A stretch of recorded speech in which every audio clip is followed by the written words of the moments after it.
Have you ever woken up in the middle of the night with that inexplicable heaviness in your chest? That moment when the darkness seems to press in from all sides and your thoughts spiral into an abyss of worry and fear?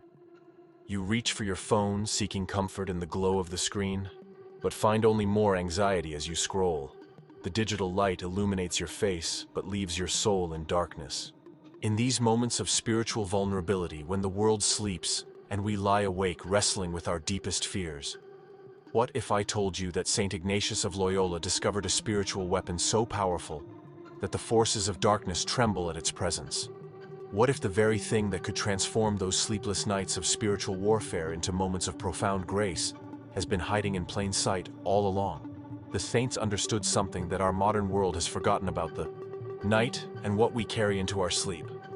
This forgotten wisdom isn't just some ancient superstition, but a profound spiritual truth that has the power to transform your interior life in ways you've never imagined. The weapon that Ignatius discovered wasn't a physical object you can hold in your hands, but something far more powerful, something that penetrates the very core of our being and reshapes our spiritual reality from the inside out. When Ignatius of Loyola spoke about spiritual warfare, he wasn't dealing in abstractions. This was a man who had experienced the heights of worldly ambition and the depths of spiritual despair.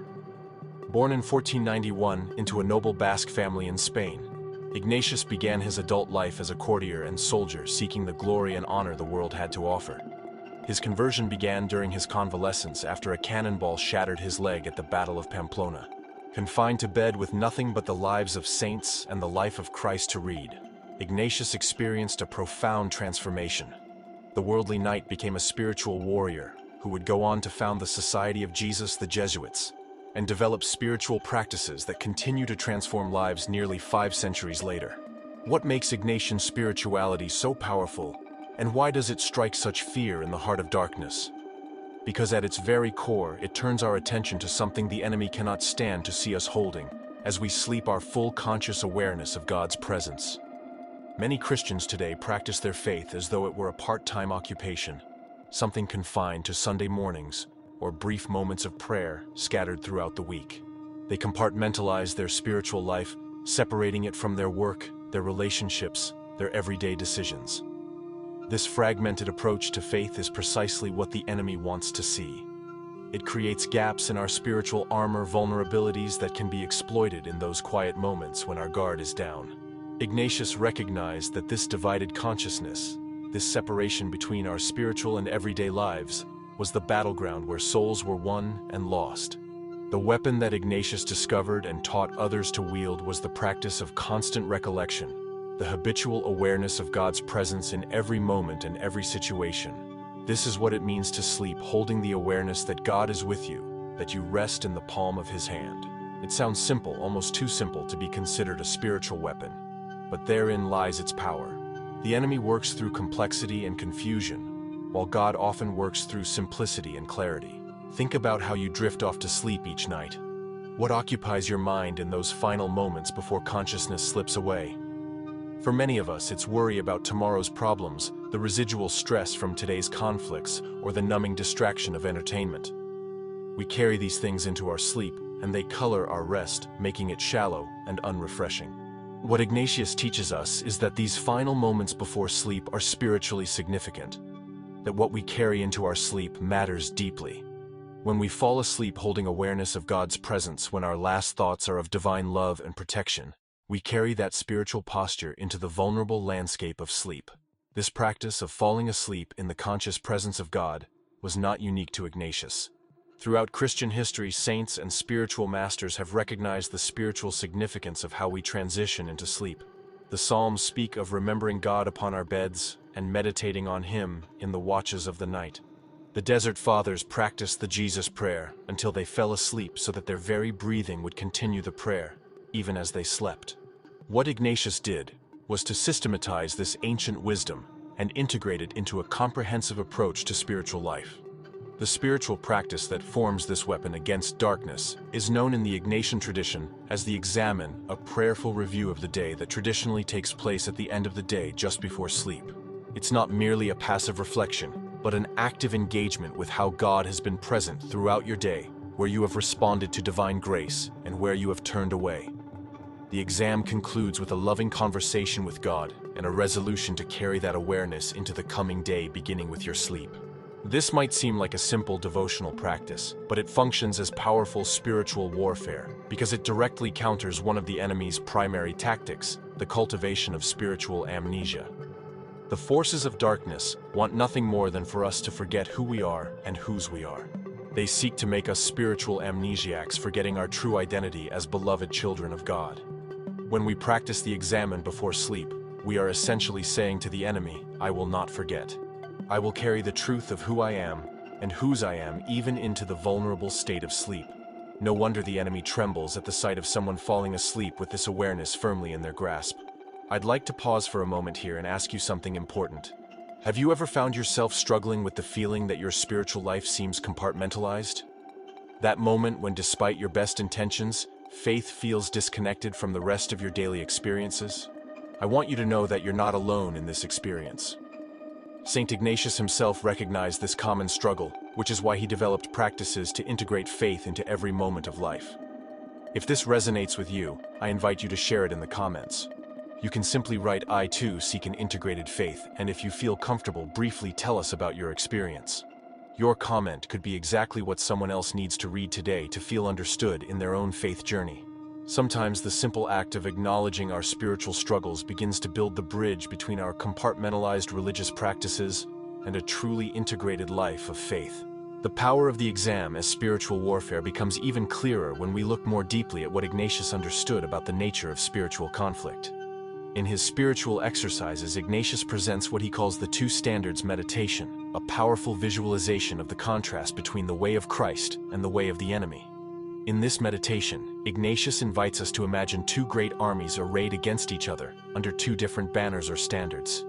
On one side is Christ gathering his followers in the fields near Jerusalem. On the other is the enemy seated on a great throne of fire and smoke in Babylon. What's revealing about this meditation is how Ignatius characterizes the enemy's tactics.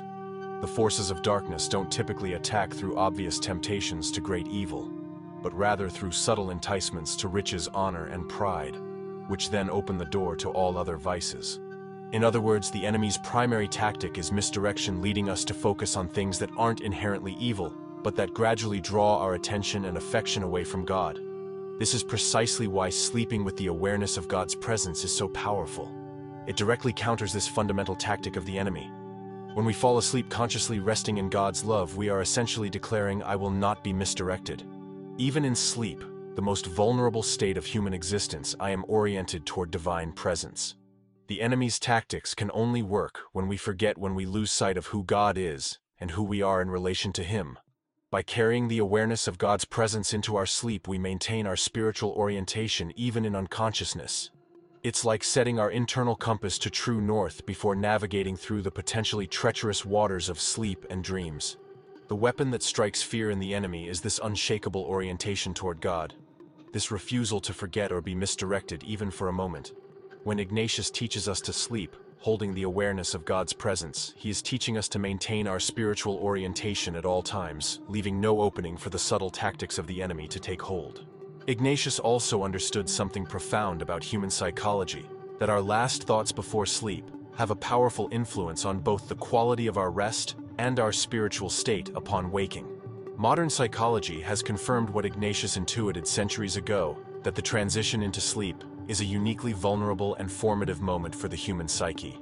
The thoughts, feelings, and images that occupy our minds as we drift into sleep can shape not only our dreams, but also our subconscious processing throughout the night. When we fall asleep ruminating on worries, conflicts, or distractions, we are essentially programming our minds for restlessness and anxiety. But when we fall asleep in the conscious presence of God, embracing divine love and protection, we create conditions for both physical restoration and spiritual growth during sleep. This is why the traditional practice of the examen before sleep is so powerful. It's not just about reviewing the day that's ending, but about setting the spiritual conditions for the night ahead and the morning to come. What exactly does it look like in practical terms to sleep holding awareness of God's presence? Ignatius offers us a structured approach through the 5 steps of the exam. First, we place ourselves in God's presence. acknowledging that we rest in the embrace of divine love. Second, we express gratitude for the specific gifts and graces of the day, recognizing how God has been present and active in our lives. Third, we ask for the grace to see ourselves as God sees us, with eyes of love and truth as we review the events of the day. Fourth, we engage in that loving review, noticing where we have responded to God's presence and where we have turned away. Finally, we look toward tomorrow with hope and resolution, engaging in a heart-to-heart conversation with God about how we want to live the coming day, beginning with how we want to rest in the coming night. This practice typically takes about 10 to 15 minutes and ideally becomes the last conscious activity before sleep. As we drift into unconsciousness, our final thoughts are of God's loving presence, our final emotions are gratitude and trust, and our final intentions are aligned with divine will. But Ignatius knew that formal spiritual practices alone aren't enough. The goal isn't just to do the exam before bed, but to cultivate a constant awareness of God's presence throughout the day, so that falling asleep in that awareness becomes natural and inevitable. This is what Ignatius calls finding God in all things, the hallmark of Jesuit spirituality. It's a way of living with such constant attentiveness to divine presence that by the time we lay our heads on our pillows at night, we're already holding the awareness that God is with us. This continuity of awareness from waking to sleeping and back to waking again creates what spiritual writers have called a circumcession, a divine dance of mutual indwelling, where our consciousness remains oriented toward God, even as we move between different states of awareness. When this continuity is established, the enemy finds no opening, no gap in awareness, where the seeds of forgetfulness and misdirection can be planted. No wonder the forces of darkness tremble at the sight of someone who sleeps with this unbroken awareness of divine presence. Ignatius understood the battlefield of the human heart better than most, because he had experienced both profound spiritual consolation and devastating spiritual desolation. During his convalescence after the Battle of Pamplona, Ignatius began to notice something significant about his interior life. When he would daydream about returning to court life, pursuing honors, and the affections of a certain noble lady, he would initially feel excitement and pleasure, but afterward, he would feel dry, empty, and restless. In contrast, when he would imagine himself following in the footsteps of saints like Francis and Dominic, performing great deeds for God, he not only felt immediate joy, but also experienced a lasting peace that persisted long after his daydreams ended. This observation became the foundation for what Ignatius would later call the discernment of spirits, the ability to distinguish between movements in our hearts that lead toward God and those that lead away from God. This discernment is crucial for understanding why sleeping in the awareness of God's presence is such powerful spiritual warfare. The forces of darkness seek to create in us what Ignatius calls spiritual desolation, a state characterized by darkness of soul, turmoil, restlessness, lack of faith, hope and love, attraction to low and earthly things, and disquiet from various agitations and temptations. This desolation often begins with subtle suggestions that seem reasonable enough, perhaps even spiritually sound, but gradually lead us away from trust in God and deeper into self-reliance, anxiety, and fear. The night hours, and especially the vulnerable state of sleep, provide fertile ground for these seeds of desolation to be planted. How many of us have experienced waking up at 3 a.m. with inexplicable anxiety, racing thoughts, or a heavy sense of hopelessness? These nocturnal episodes of spiritual desolation are exactly what Ignatius is addressing when he teaches us to sleep, holding the awareness of God's presence. By falling asleep in this state of loving awareness, we establish a spiritual atmosphere that resists the encroachment of desolation during the vulnerable hours of the night. We are essentially saying to the enemy, "Even in sleep, I am not alone. Even in unconsciousness, I am held by divine love. Even in the darkest hours of the night, I am oriented toward the light." The battlefield isn't just in our waking thoughts and actions, but extends into our sleep and dreams. The night hours have long been associated with spiritual vulnerability across many religious traditions. In Christian monastic practice, the night office or vigil prayers were understood as a time of particular spiritual warfare, standing guard when the powers of darkness were thought to be especially active. Ignatius builds on this ancient wisdom by giving us practical tools to maintain our spiritual protection even as we sleep. When we practice the exam before bed, we are essentially posting a guard at the door of our consciousness as we slip into the vulnerability of sleep. But it's not just any guard. It's the awareness of divine presence, the most powerful protection against the incursions of fear, anxiety, and despair. that so often seek to colonize our unconscious minds during the night hours. This practice doesn't guarantee freedom from all spiritual struggle during sleep, just as no spiritual practice can guarantee complete freedom from temptation in our waking hours. What it does provide is a baseline orientation toward God, a spiritual anchor that holds us steady, even as our conscious mind rests and our unconscious mind processes the experiences of the day. The effects of this practice extend far beyond the night hours.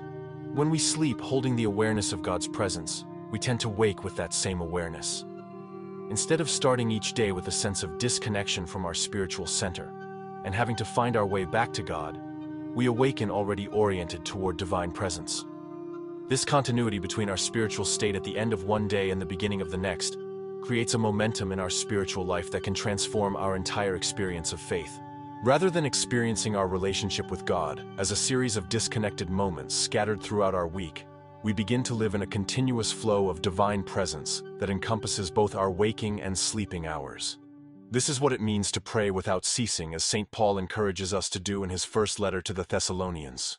It's not about maintaining verbal prayer at all times, which would be impossible, but about cultivating such a habitual awareness of God's presence that it becomes the background radiation of our existence, continuing even when we're not consciously focusing on it. When this awareness becomes our default state, sleep becomes not an interruption of our spiritual life, but another expression of it, a time when we rest in God's presence, even as God continues to work in the depths of our being. This brings us to one of the most beautiful aspects of Ignatian spirituality, the understanding that God is always laboring for our good, even when we're unaware of it. Ignatius has a profound theology of God's ongoing creative and redemptive work in the world, what he calls God laboring in all created things. According to this understanding, God isn't a distant clockmaker who set the universe in motion and then stepped back to watch it run. Rather, God is continuously active, sustaining, creating, and redeeming at every moment. This includes the hours when we sleep. While our conscious minds rest, God continues to labor for our good, working in the depths of our being, healing, restoring, and preparing us for the coming day. When we fall asleep holding the awareness of God's presence, we are essentially consenting to this divine labor during our hours of unconsciousness, saying yes to whatever healing and restoration God wishes to accomplish in us during sleep. This consent is itself a powerful act of spiritual warfare, because it directly counters the enemy's attempt to make us believe that we are alone, that we must rely entirely on our own strength, and that any time when we're not consciously in control is time lost or wasted. By recognizing and embracing God's continuing labor in us, even during sleep, we reclaim the night hours as a time of spiritual fruitfulness rather than spiritual vulnerability.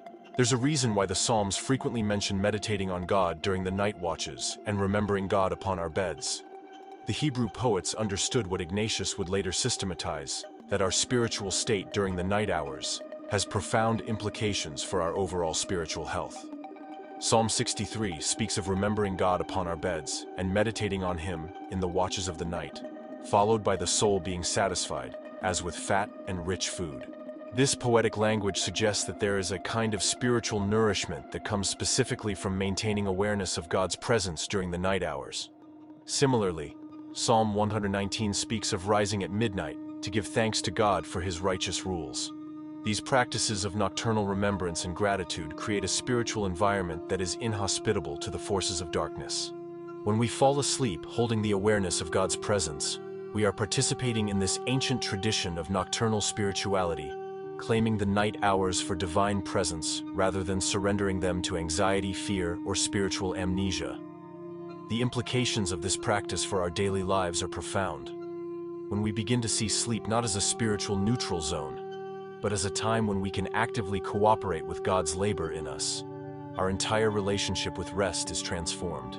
Instead of seeing sleep merely as a biological necessity, a time when our spiritual life is on pause, we can begin to see it as a sacred time, a period of unique receptivity to God's healing and restoring work. This perspective can be especially transformative for those who struggle with insomnia or disrupted sleep. Rather than experiencing wakeful periods during the night as merely frustrating interruptions of needed rest, we can reclaim them as opportunities for conscious communion with God, following the example of the psalmist who says, "At midnight, I rise to praise you because of your righteous rules." This doesn't mean that good sleep isn't important for our overall well-being, including our spiritual health. It simply means that even our struggles with sleep can be integrated into our spiritual journey when we maintain the awareness that God is with us in both wakefulness and sleep, in both light and darkness. The practice of sleeping in the awareness of God's presence also has profound implications for how we deal with spiritual warfare in our waking hours. When we maintain continuity of divine awareness across the sleep-wake cycle, we develop what might be called spiritual muscle memory, an instinctive orientation toward God that kicks in automatically when we face temptation, conflict, or crisis. Just as athletes develop muscle memory through consistent practice, allowing them to perform complex movements without conscious deliberation, so too spiritual practitioners develop automatic responses to spiritual challenges through the consistent practice of awareness. This is why Ignatius places such emphasis on regular habitual practices like the exam. He understands that in moments of intense spiritual warfare, we don't rise to the level of our aspirations, but fall to the level of our practice. By practicing the awareness of God's presence consistently, especially during the vulnerable transition into sleep, we develop spiritual reflexes that serve us well when we face the inevitable struggles of the spiritual life. What might this practice look like in your own life? How can you begin to sleep holding the awareness of God's presence in a way that transforms both your nights and your days? The practice begins not at bedtime, but throughout the day as you cultivate what Ignatius calls finding God in all things. This means developing the habit of recognizing God's presence and action in the ordinary experiences of daily life, in conversations at work, in the beauty of nature, in the challenges of relationships, and even in experiences of failure or disappointment. As you move through your day, periodically pause for what Ignatius calls the particular exam, a brief moment of checking in with God and noticing where you are spiritually. These momentary pauses create a rhythm of awareness that naturally culminates in the full exam at the end of the day. As bedtime approaches, begin to wind down, not just physically, but spiritually, creating a buffer zone between the activities of the day and the transition to sleep. This might include putting aside electronic devices, engaging in spiritual reading, or listening to sacred music, anything that helps you shift from the outward focus of daily activities to the inward attentiveness of prayer. The full exam before sleep need not be complicated. Simply find a comfortable position in bed and move through the 5 steps Ignatius outlines. Begin by placing yourself in God's presence, perhaps visualizing yourself held in divine hands or surrounded by divine light. Express gratitude for specific gifts of the day, naming them one by one, and savoring the awareness that each is a token of God's love for you. Ask for the grace to see your day as God sees it with eyes of both truth and mercy. Review the day, noticing where you felt close to God and where you felt distant, where you responded to divine promptings and where you resisted them. Conclude with a heart-to-heart conversation with God, expressing sorrow for any failures, committing the coming day to divine providence, and specifically asking for the grace to rest in God's presence throughout the night. As you begin to drift towards sleep, let your final conscious thoughts be of God's loving presence, perhaps using a simple phrase from Scripture like "into your hands, I commit my spirit," or "the Lord is my shepherd," or simply repeating the name of Jesus as you fall asleep. For those who experience the particular spiritual vulnerability of waking during the night, either due to insomnia, external disruptions, or the normal sleep patterns of aging, Ignatius offers additional resources. Rather than seeing these wakeful periods as merely frustrating, recognize them as opportunities for what the monastic tradition calls the night office, moments of conscious communion with God during the hours when most of the world sleeps. Keep by your bedside resources that can help you reorient toward divine presence. Perhaps a favorite psalm, a prayer card, or a spiritual journal where you can record insights that often come with particular clarity during these nocturnal wakeful periods. When you find yourself awake during the night, resist the temptation to check the time, worry about how this will affect tomorrow, or distract yourself with electronic devices. Instead, gently return to the awareness of God's presence, perhaps repeating the steps of the exam, or simply resting in the knowledge that you are held in divine love. As you return to sleep, carry this renewed awareness with you, surrendering once again to God's continuing labor in you during unconsciousness. The effects of this practice develop over time. Don't be discouraged if you fall asleep in the middle of your prayers, or if you wake up with your mind already racing with the concerns of the coming day. Like any spiritual discipline, this is a practice that bears fruit gradually, as it becomes more deeply integrated into your way of being in the world. What you may notice first is that the quality of your sleep begins to change. Many who adopt this practice report more restful sleep, fewer disturbing dreams, and a greater sense of having been spiritually refreshed, even on nights when sleep is interrupted or insufficient from a purely physiological perspective. Over time, you may begin to notice that you wake with a clearer sense of divine presence and orientation toward God that begins your day from a place of spiritual centeredness, rather than having to find your way back to God amidst the distractions and demands of morning routines. As the practice becomes more habitual, you may find that your default response to stress, conflict, or temptation throughout the day is to return to this awareness of divine presence, the same awareness you carry into sleep each night. The implications of this practice extend beyond individual spiritual growth to our relationships with others and our engagement with the challenges of our world. When we sleep holding the awareness of God's presence, we wake with greater spiritual resources to meet the needs of those around us. We become more attuned to divine promptings throughout the day, more responsive to opportunities for compassion and service. This is what Ignatius means by being contemplatives and action people whose active engagement with the world flows from and returns to a deep center of contemplative awareness. The enemy fears those who maintain this integration of contemplation and action, because such integration leaves no opening for the divisive tactics that depend on separating our spiritual life from our engagement with the world. When our nights and days, our prayers and actions, our personal devotion and public witness all flow from the same awareness of divine presence, we become formidable witnesses to the transformative power of faith. We become living embodiments of what Ignatius calls the principle and foundation of the spiritual life, the truth that we are created to praise, reverence, and serve God in all things, and that everything in our lives, including our sleep, can become a means of deepening our relationship with the divine. This integrated spirituality stands in stark contrast to the fragmented approach to faith that characterizes much of contemporary religious practice. Too often, modern believers compartmentalize their spiritual life, seeing prayer as something that happens at designated times in designated places, rather than as the underlying awareness that infuses every moment and every activity.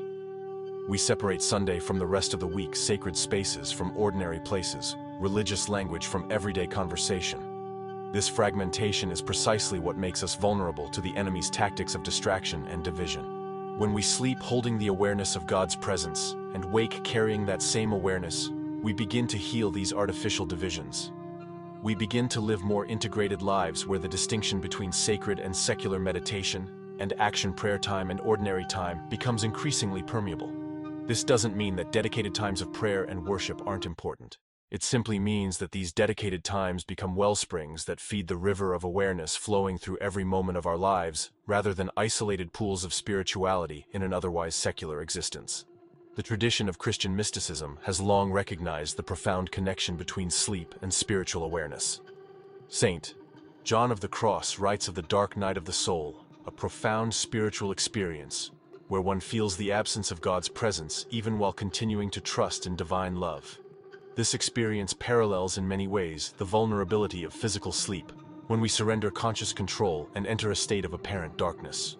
Yet John also writes of sleeping with the beloved, describing a state of spiritual intimacy where even in the darkness and vulnerability of sleep, one remains united with divine presence. Similarly, Saint Teresa of Avila in her Interior Castle describes the spiritual marriage, the most profound state of union with God, as a place where even sleep does not interrupt communion with the divine. Ignatius builds on this mystical tradition but makes it accessible to ordinary believers through practical spiritual exercises that anyone can practice. He democratizes mysticism, showing how the profound spiritual awareness described by the great mystics can begin to infuse the everyday lives, even the sleep of ordinary faithful people. If these reflections on Saint Ignatius's teachings have touched something in your heart, I invite you to subscribe to this channel, where we explore together the path toward a deeper and more authentic faith. Each week we share teachings inspired by the lives of the saints to transform our spiritual life and draw closer to God. You are not alone in this search. Many of us are trying to live our faith with greater fidelity in today's world, often feeling overwhelmed by its complexity and pace. The wisdom of saints like Ignatius offers us practical spiritual tools to navigate these challenges with grace and hope. Thank you for sharing this moment of reflection. Your presence here is already a sign of grace at work in your life. By subscribing, you'll join a community of fellow seekers supporting each other on the journey toward an ever deeper awareness of God's presence in every moment of our lives, waking and sleeping. As we draw this reflection to a close, let's return to where we began, those moments of vulnerability in the night hours, when darkness seems to press in from all sides, and fear, anxiety, or despair threaten to overwhelm us. The enemy would have us believe that we face these moments alone, that God is distant or absent, that we must rely entirely on our own resources. The truth that Ignatius teaches us, the truth that the enemy fears us knowing, is that we are never alone, not even for a moment. The God who created the universe, who knows us by name, who numbers the very hairs of our head, remains present and active in our lives, even in the deepest darkness, even in the vulnerability of sleep. When we carry this awareness with us as we close our eyes at night, we are wielding the most powerful weapon in spiritual warfare, the unshakable knowledge of who we are and whose we are. We are beloved children of God, held in divine hands, surrounded by divine love, guided by divine wisdom, and filled with divine strength.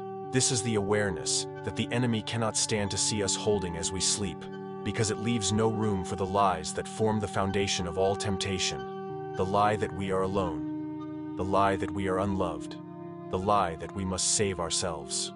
Tonight, as you prepare for sleep, remember the wisdom of Ignatius. Take a few moments to practice the exam, to place yourself consciously in God's presence, to express gratitude for the day that is ending, to review your experiences with eyes of both truth and love, and to look toward tomorrow with hope and trust. As you drift toward sleep, let your final thoughts be of divine love surrounding you, divine wisdom guiding you, divine strength sustaining you. Carry into your unconsciousness the awareness that has been the foundation of your conscious hours, the awareness that God is with you, that you rest in the palm of His hand, that nothing can separate you from divine love. Sleep holding this awareness, and know that as you do, you participate in a tradition of faith that stretches back not just to Ignatius, but to the psalmist who wrote, "I will both lie down and sleep in peace, for you alone, O Lord, make me dwell in safety." May your sleep be peaceful, your dreams be blessed, and your waking be filled with renewed awareness of the God who never slumbers nor sleeps, but watches over you with unfailing love throughout the night and into the dawn of a new day. The spiritual weapon that strikes fear in the heart of darkness isn't something external or dramatic. It's the quiet, persistent awareness that we are held in love, that we rest in God's presence even in our most vulnerable state. It's the stubborn refusal to believe the lie that we face the darkness alone. It's the peaceful surrender to divine protection as we close our eyes at night. This is the weapon Ignatius discovered in his own journey from worldly knight to spiritual warrior. This is the legacy he leaves us, a practical path to maintaining awareness of divine presence throughout all the seasons and cycles of our lives. This is the truth the enemy fears us, knowing that in waking and in sleeping, in light and in darkness, in joy and in sorrow, we are surrounded by a love from which nothing can separate us. Sleep well tonight in that unshakable awareness.